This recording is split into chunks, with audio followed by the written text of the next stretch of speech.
As the big day nears and excitement grows for the King's coronation, the ancient stone upon which monarchs in Britain have been crowned for centuries has arrived at London's Westminster Abbey. Europe correspondent Brett McLeod has more from London. Brett, good morning. Preparations have entered their final stages. Good morning, Sarah. Yes, and this is a key part of it. The Stone of Destiny has been in Edinburgh for decades, but it was brought down for the coronation, so it sits underneath the coronation chair. The chair itself, 14th century, the stone much older. It was actually Scottish in heritage, used to crown many Scottish kings, and the British purloined it.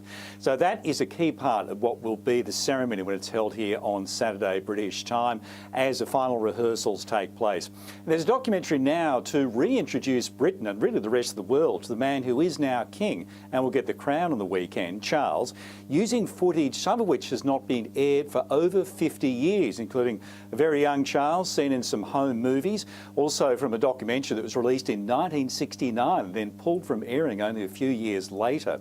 And here's Charles talking about when it was described as the firm, the royal family, his thoughts on that as a young man. I like to think of it more as a family rather than a firm, I think. Charles! Come on! And in that sense, I'm only beginning to see my parents and the rest of my family as other people, do you know what I mean? We've also seen rehearsals today from the 6,000 troops which will be involved in the last part of the coronation service. That's when it leaves Westminster Abbey heading to Buckingham Palace. They've been rehearsing at an airbase some miles away, including 39 members of the Australian Defence Forces. Sarah? It'll be a spectacle. Brett, thank you. Never before seen footage of young King Charles and the royal family has been released in a new documentary airing on the BBC. I like to think of it more as a family rather than a firm, I think. Charles! Come on! And in that sense, I'm only beginning to see my parents and the rest of my family as other people, do you know what I mean? Some great footage there. For more, let's bring in the Mirror's royal editor, Russell Myers. Russell, good morning. It's so nice taking a look back at the young royal family, isn't it, those cute pics?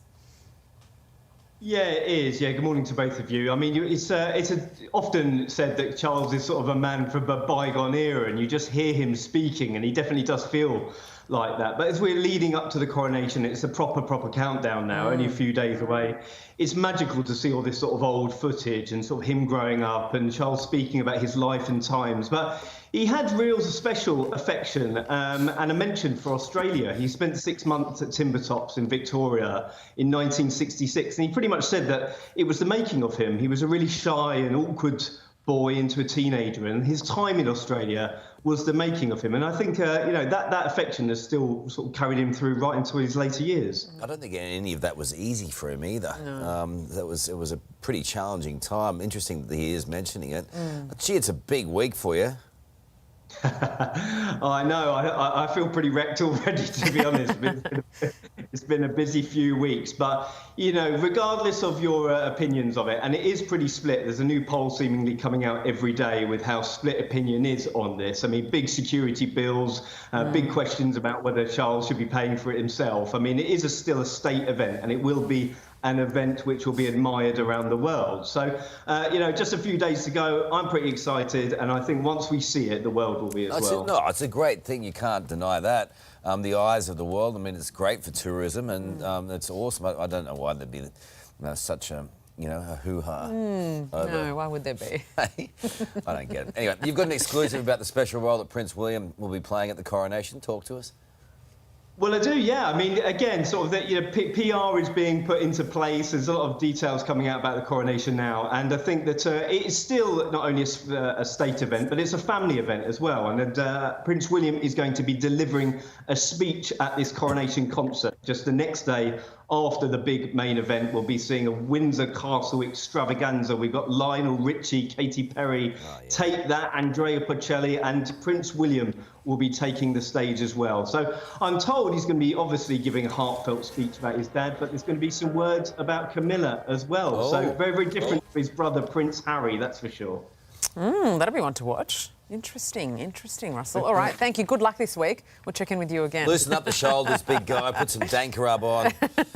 Hey there, Today fans. Sarah and What's my name again? Oh my goodness, Carl. Hey, thanks for watching our YouTube channel, though. Subscribe now for more news, special reports, and amazing Aussie stories. And Carl misbehaving, Whoa, of course. that never happens. Always happens. What's she talking about?